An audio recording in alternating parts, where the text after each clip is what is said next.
Zdravo drugari! Danas ćemo naučiti nešto više o organu koji se zove koža. Cijelo naše telo prekriveno je kožom. Koža je najveći organ na ljudskom telu i čini čak 16% od naše ukupne težine. Njena uloga je velika.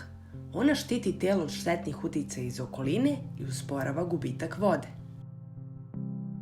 Na telu koža nema svuda jednaku debljinu, pa se tako najtanja koža od pola milimetara nalazi na kapcima, dok se najdeblji sloj kože nalazi na stopalima, gde njena debljina iznosi čak 4 milimetara. Svi imamo kožu. Ona je elastična i sastoji se od 3 glavna sloja: epidermis, dermis i hipodermis.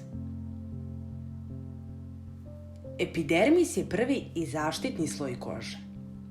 On štiti naše telo od različitih spoljašnjih uticaja. U njemu se nalazi veliki broj ćelija koje se stalno menjaju. Kada dođu na površinu kože, one otpadaju, a zamenjuju ih nove ćelije. U prvom sloju kože nalazi se melanin, odnosno pigment. On određuje boju kože. Kada je koža u dodiru sa suncem, povećava se njegov broj i samim tim koža postaje tamnija. Međutim, ukoliko previše vremena provedemo na suncu, naše telo neće postajati tamnije, već će početi da gori.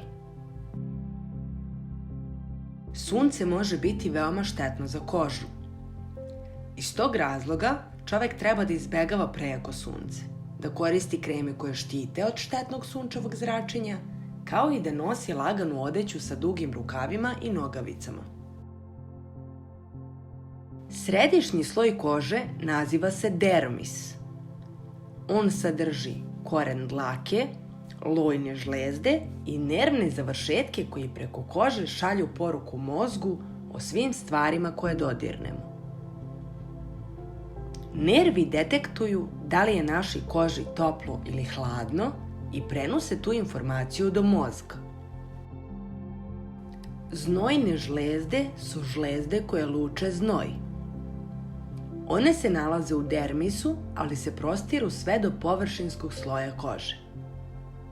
Kada se znojimo, znoj putuje od središnjeg sloja kože sve do površine kože, gde izlazi iz sitnih rupica koje se nazivaju pore. To nam omogućava da regulišemo temperaturu našeg tela. Poslednji sloj kože naziva se hipodermis. Sastoji se od masnih ćelija i vlakana koje drže masne ćelije zajedno. Glavna funkcija mu je da obezbedi mast. Telu je potreban dovoljan nivo masti da čuva kosti i ostale organe. Da li ste znali? Merkelove ćelije su ovalni receptori na koži. Na vrhovima prstiju nalazi se oko 750 Merkelovih ćelija na svakom kvadratnom centimetru kože. Oni su upareni sa oko 2500 receptora i zajedno omogućavaju čulo dodira.